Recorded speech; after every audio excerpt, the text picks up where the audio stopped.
Cowboy Nation, we got Trent in the house. He's going to give us our Oklahoma State top 5 football players of all time.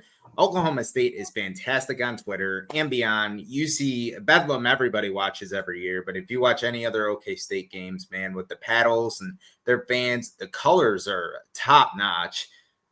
So just everything, man. Oklahoma State is where it's at. Highly underrated fan base, football program historically. So Trent's here to give us his top 5. Trent, thanks so much, man, for hopping on. You have the floor. Where can people find you, and what do you want people to know about you? Yeah, man. Thanks for having me, Peter. So I'm on Twitter. So at Big 12 Pokes on the name there. So it's underneath Poke Nation. I started about a year ago. We have plans in the future for a podcast, things like that. None of that is off the ground yet. So that's kind of going into this next year. But yeah, just follow on Twitter. We'll run some spaces on there sometime. So hop in. I'm trying to get more and more, previous athletes in there to kind of give their perspective, kind of bring everything around. So hop into some spaces sometime, man. That's where to find me. Yeah, I've been in a few, and if you haven't, check them out. Oklahoma State's got some good stuff going on. Not all fan bases do it like you guys do, honestly. Like I'm a Q's fan. We have 0 spaces.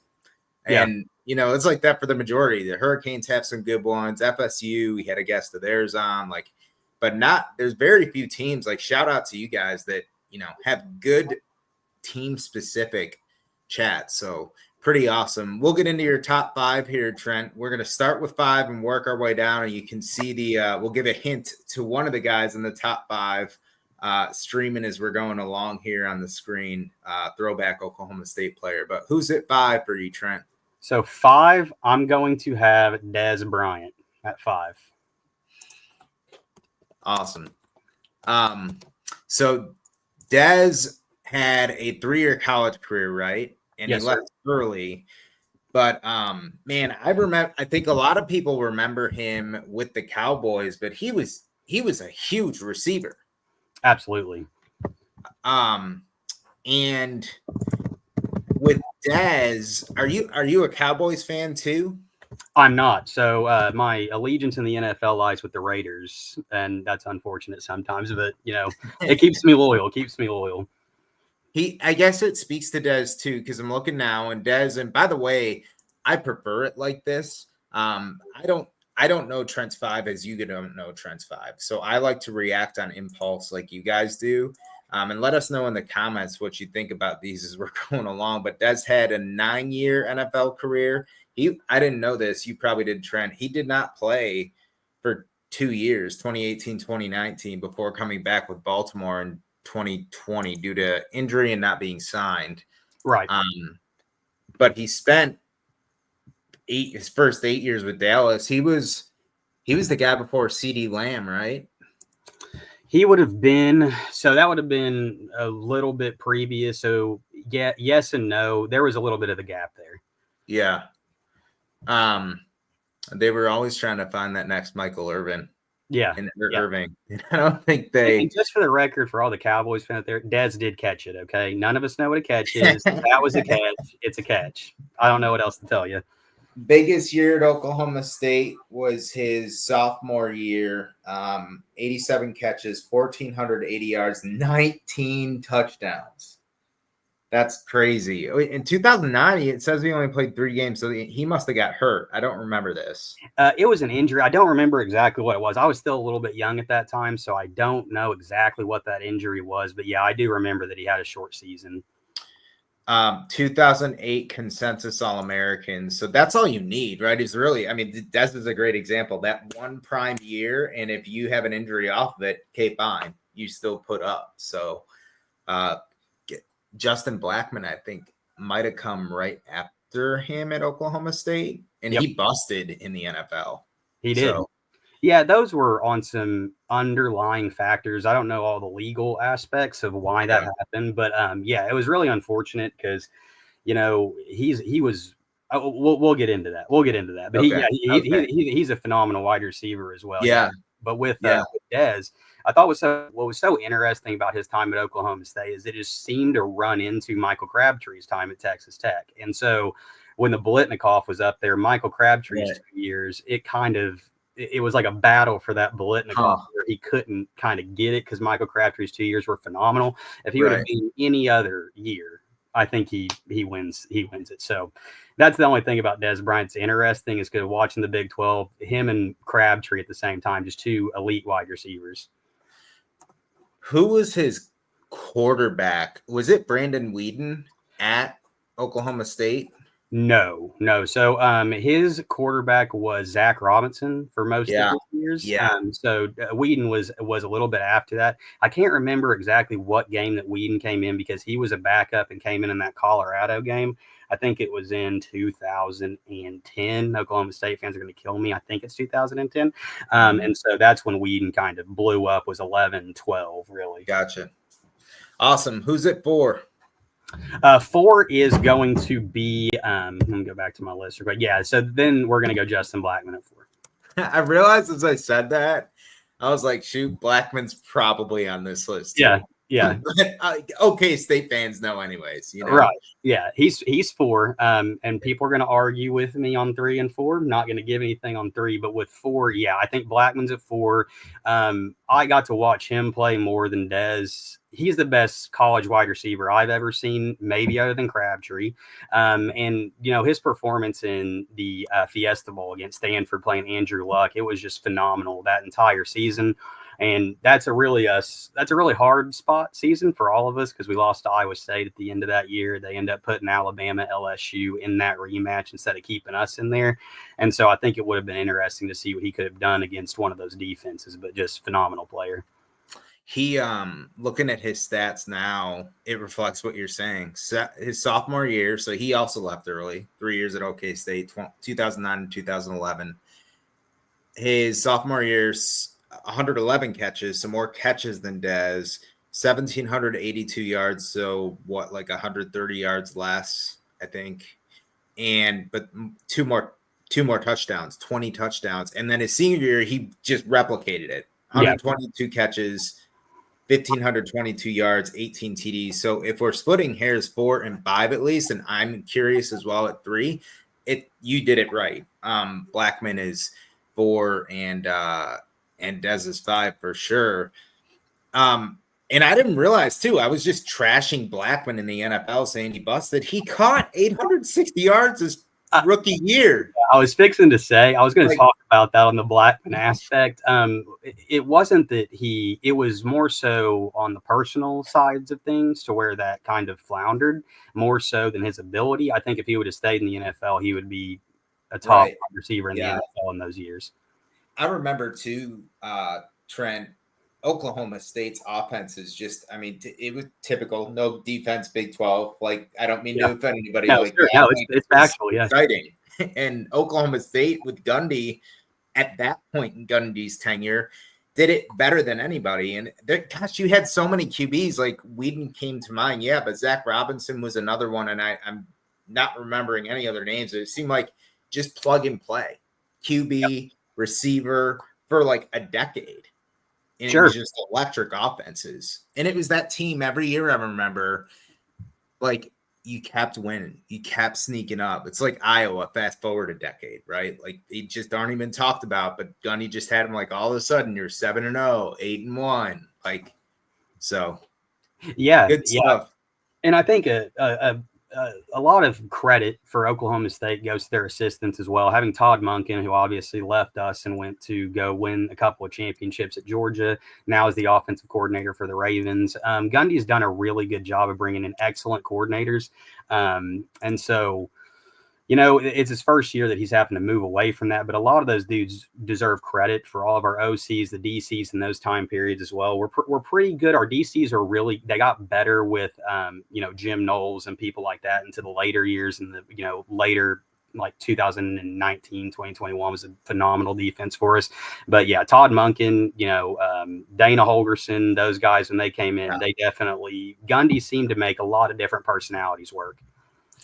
Holgerson, man, he's back to being an OC with Nebraska. And I forget who said it. It was one of my previous guests. Like, some guys just need to understand it's okay to be a coordinator. Like, you don't need to be a head coach. And I wish guys like that, like Holgerson and Gundy, that duo, just stay together forever. I know that's wishful thinking, but yeah. who do Actually, you got? good Go tidbit ahead. story for you on Holgerson. This is just a rumor. I don't know if this is true. Yeah. The rumors around the bend is that he never bought a house in Stillwater. He was just staying at the hotel. So it was like a kind of, I'm here to coach for a second and Yeah. I'm gone. But yeah, I agree with your sentiment there. He left. That's right. So directly from OK State to the head coaching job at West Virginia, right? That was the route. Yes. And then, as we know, he got fired from, I don't know, left, or it was mutual, from West Virginia, went to Houston, and then got fired. So. Yep. Yeah. So right after us, yeah, Houston was at 2019. Yes, sir. Yeah. I remember I have a friend that's a big WVU fan, and they were never sold on Holgerson as a head coach. I mean, he came after Rich Rod too, so he had it tough. But true. Who do you got at 3? Rashawn Woods is going to be 3. So that's where we can have the wide receiver conversation. Rashawn Woods, I mean, man, I didn't get to see him as much. That was in, the previous years, but just watching tape of him, he's the best wide receiver that Oklahoma State's had numbers wise. In his career, I'm looking, holy cow. The last 3 years were over 1,000 yards receiving. In his total career, 4,414 yards, 293 catches, 42 touchdowns. Yeah, this was before I remember too. Like at this time, I'm a Big East guy, so to speak, historically being Syracuse, and this is 2000 to 2003. Like games like Oklahoma State weren't necessarily shown on the East Coast and vice versa. Right. Sure. I think it was that Des Bryant, really Justin Blackman era where you really started to see every game if you wanted to see it, and social media coming into existence and stuff. So we really appreciate you calling this out. I think it's like the recency bias we have, right? Like you forget about guys like this. I did a Ohio State format episode and the same thing, and good on the guest Eric. He was calling out Ohio State players I'd never even heard of. Yeah. But these are the guys that make the program, So did Rashawn Woods have an NFL career? He must have. He went, but it wasn't anything phenomenal. Okay. Not necessarily. He was a college wide receiver. Gotcha. I'm just curious. I'm gonna look it up. And again, I do these on impulse on purpose. Yeah, you're right. Like 160 yards in one season, San Francisco in 2004, and that was it. So, yeah, it was kind of a weird deal, and he was another one to where the Biletnikoff, in my opinion, was an interesting decision they gave to Larry Fitzgerald out of Pitt.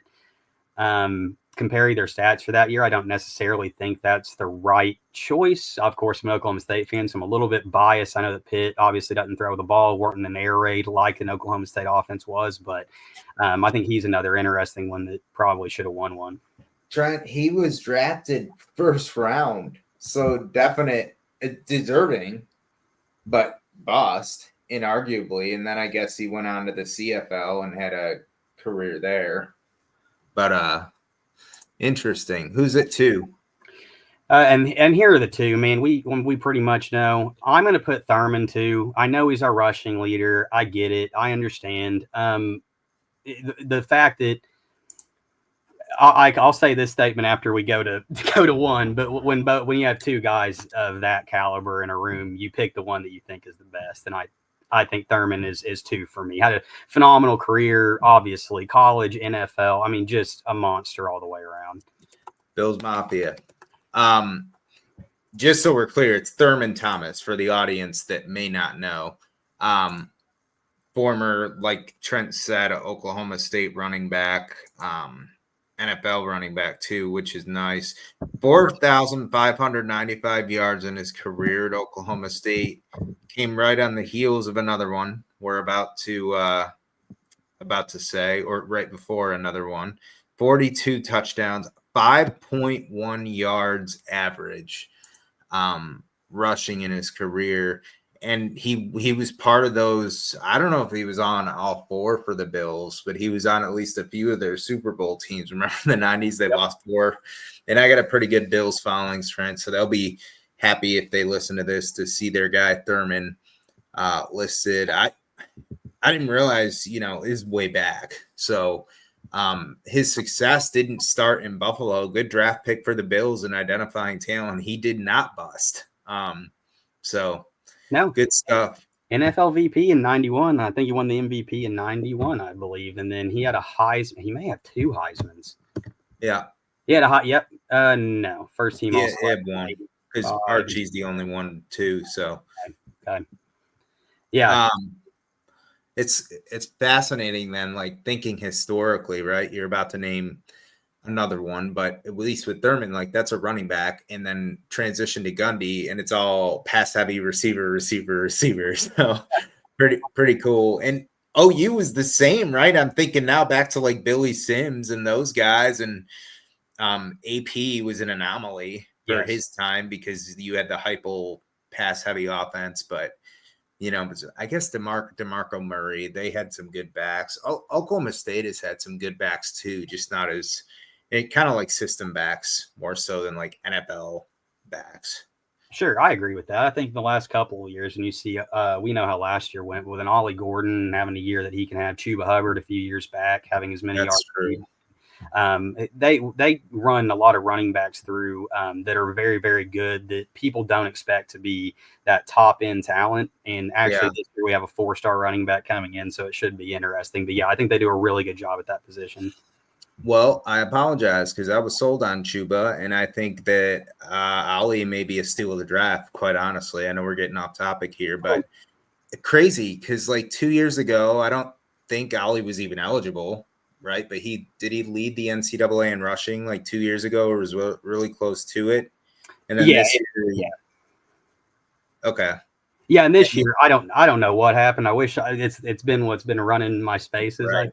I think going from a 10-win season and him winning a Doak Walker to just there's no creativity of getting him the ball to the outside. You're running inside gap every single run. You're just it was a bad idea. So I think he's going to be a steal too. I think it gave Genty and Amarian Hampton and these other guys an opportunity to jump up a little bit. But yeah, I mean, that's the thing is if you're going into this year, Trent, 2024, saying who is clear cut RB1 in the NFL draft in 2025, Ollie Gordon, 100%.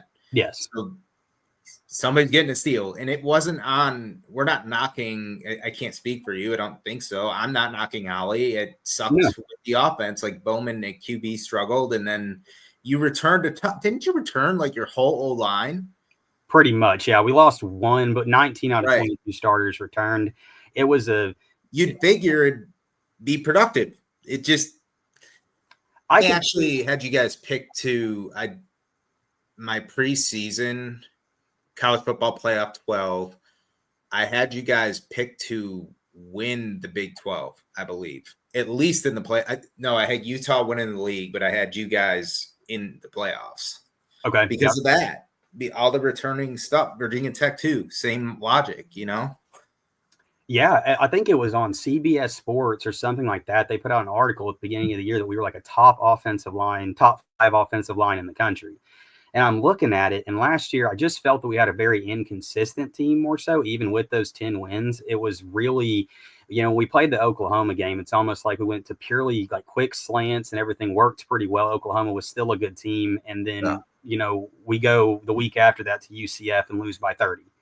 It just felt very inconsistent. And Ollie, if we remember last year, he didn't run that much at the beginning of the season. It was very much he would come in for a second, he would be out, and then towards game 5, I would say we start, or not last season. I apologize. His original starting season. My apologies. Yeah. Then we started running them. I think it was Houston game 5 that he started clicking, and I think it kind of caught defenses off guard. I think this year, if I was a defensive coordinator, I wanted to play Oklahoma State because I stacked the box. I let Bowman try to throw it, and I die by the deep ball. And so it didn't work for us, but yeah. All right. I'm going to get back on track here. Sorry. No, you're good. You're good. Who's it won? Oh, well, it's Barry. I mean, we all know it's Barry. I think he's the That's best the guy. football player ever. So, Yeah. yeah. I mean, I don't think there's another running back of all time that is like him. I don't think there's another player of all time that's like him. I think that the handing the ball to the referee, the not wanting records, the humbleness of him, everything about Barry was just it's not never been replicated, and it probably won't be again. 2,628 yards in his junior year, 6.8 yards per carry throughout his career, 7.6 that year. I agree. Like, that's impossible to replicate. That I think Ashton Genty, till a couple weeks ago, had a shot at his record. Yes.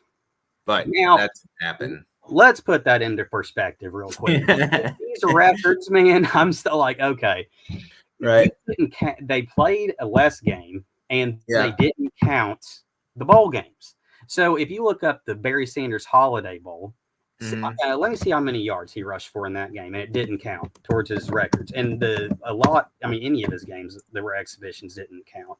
I don't think the Japan game counted. Let me see here. So, yes, I want to give him his credit. So, in the Holiday Bowl, he had 222 yards and 5 touchdowns. Yeah. Oklahoma State won 62-14. Also, who the heck did Genty play? He's group of 5, you know? Fair. So I think he's great. I just think that when we do these statistical comparisons, it's so important to know that they are not comparing them on the same amount of games. And I heard a commentator on ESPN one day say that Thurman didn't win a Doak Walker. And I said, yeah, because it wasn't an award yet. So can you mention that part before you say you didn't win it, that it was not? Right. Yeah. Right. But yeah, I didn't know that. I would smile and nod to that and be like, huh, that's interesting. But yeah, you kind of like show yourself. You shouldn't make that comment ultimately, because that's not a fair. That's like saying somebody didn't win the Heisman if the Heisman didn't exist yet. Right. So you not being an Oklahoma State fan, I'm always curious to ask people this, because Barry, I watch all running backs. I try to be a student of the game. You know, like, who would you put as your top running back to you? Barry. Okay. And I hope 0 Georgia fans hear me on this episode. Because I was actually going to ask you the same thing between Barry and Herschel Walker, because I actually posted not this direct question, but asked people who they thought the best running back of all time in college football was. And I attached to or posted with the question a photo of Barry Sanders, 21, Oklahoma State. That answers that. That's kind of why I posted it like that. But the top 2, inarguably, to everybody, were Barry Sanders and Herschel Walker. I just think Barry had more. Like, and it continued in the NFL. Like, you saw how quick his feet were. Like, you've seen it on screen throughout this episode. Like, he was shifty. Like, yeah, he may not have run over guys as much as Herschel, but I think all around, like, I say that as like he's literally jumping over the top of somebody, which is the one play that Herschel's known for. So I guess Barry did that too. Yeah. But you know, he was more well-rounded as a back, more shifty. You're seeing on screen than like Herschel was a very good back. Obviously, Bo Jackson was shouted out some, but I just think Barry's it. How would you put Herschel at 2? Yes. Okay. Yes. Then you can't get mad at that. I mean, I think those 2 are pretty inarguable. And then after that, we can get into deeper conversations. Like in my time, you know, like somewhere on the list, Adrian Peterson's got to be on the list somewhere for me. Yeah. I mean, Reggie Bush has got to be somewhere on the list for me. I haven't gone that far, but those have to be the 2. That's true. Reggie's a good call out. I just saw highlights of Adrian Peterson with the Vikings, and because I guess it's been a while, and I was like, oh my gosh, I totally forgot how elite he was in college too. I mean, I'm sorry to give you nightmares, but like he was elite starting in college and then continued it. But with Barry too, NFL wise, he retired after like a decade. But he still had, he played 10 years, but people still felt like he had juice in the tank. So it was kind of like when he retired a little surprising, disappointing, and honestly, Megatron repeated it with the same team, which is weird. Like a few years later in his NFL career, though, every year he was in the league, Barry had at least 1,300 yards rushing. Sorry, he had 1,100 one year. Every other year he had 1,300. Made the Pro Bowl every year. And that's the thing, right? That's why people were like, what the heck? He's hanging it up. Yeah. Like you look at Zeke Elliott, he's still trying to play and he can't. He's like, and then Barry, like, I mean, good on Barry. He got out. I hope his body's as healthy as possible, but when did he get, so he was third overall in 1989 draft. I heard too, Trent, we were talking Genty. There's mock drafts all over the place. One had said Genty should be drafted at 5 by the Jaguars. And I just think that's way too high because I'm thinking now that we're talking Barry Sanders, like I would draft Barry at 5 this year just Right. off of film. But I wouldn't do that for Genty. Would you? And if we had seen Barry, it's would we have the same opinion with what we think of drafting running backs high now? Right. If we had even seen Barry Sanders, right? Yeah. It's a great conversation, and I don't know because they have him projected going 6th as well in some mock drafts to the Raiders, which is my team, and yeah, I'm underneath the impression that I would want a tackle at that position. If a quarterback falls, okay. McMillan, we need a wide receiver as well, so it's hard to say. I can't give you a definitive answer. I wouldn't in this day and age. I just don't think. I think that I think it's a deep running back draft. I think you have guys deeper in the first and the second that are still really, really good. Unless Genty is generational in the NFL, it is not a good draft pick. And he is not. I would say he is not. I don't think so either. And I don't want to hit on Boise State for competition. I really don't. But he played in the G5, and I don't know how that's going to translate that well. He's been their workhorse too, I believe. Yeah. Like a lot of these power fours, you have more than one back, and I think he's been. You just said it, yeah. So he's been their only guy. 156 carries his true freshman year, 220 in 2023, and 374 in 2024. That's a lot of freaking stress on your body already. Sure. To go 5. No thanks. I want those backs that are splitting carries. Right. Yeah, and with a deep draft, and I hope he does because I want the period of the great running back to come back. I hope he goes and kills it wherever he's at. I just don't think in that position it's going to be a value pick. And then if he doesn't go at 5, I think potentially he slips to like when are the Cowboys picking? What's the Cowboys pick? I don't know. I think it's somewhere in the mid-teens. I think that he could slip and fall there, and I think it'd be a better fit. I think if you're the Jaguars, you have a lot more issues to solve than a running back. They're at 12. You're right. 12 would be good, and I heard that too because right now they signed a couple. The guy from Denver, I think, who's just been hurt. Oh yeah. And they don't have anything else. I applaud that, but that's hoping that Jerry will do the right thing if you're a Cowboys fan. Correct. Anyways, good stuff, man. It's good to go over your top 5, Trent. We got some. I think you did it right. Let us know what you think in the comments about Trent's 5. And by the way, let me throw a disclaimer on it. If you make a list, it's impossible because you're going to get people. Everybody's got their own 5, their own order, their different 5, and you create a list of anything, you're inevitably going to get, people that disagree. Okay, cool. That's your 5, not Trent's 5, not my 5. Like that's football, that's sports. It's fun to conversate, So I applaud it, man. You're in a tough spot when you're asked to make a list. I think there was a graphic recently that came out on like blue bloods and like tiers of college football teams on X. And like, there was some that were glaring that shouldn't have been where they were. But then, like, everybody's got their own, like, 2 cents about nitpicking others. Like, that's just it. We all have different opinions. So, sure. Awesome. Yeah. Where can people find you again? Remind folks, and Yeah, I thanks for mean, coming up.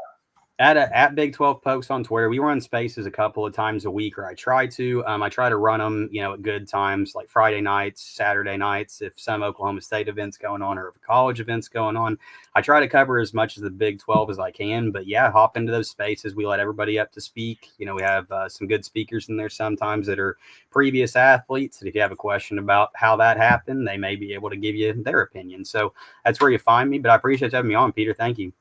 Awesome. Go Pokes to everybody and have a good night. Yes, sir. Go Pokes.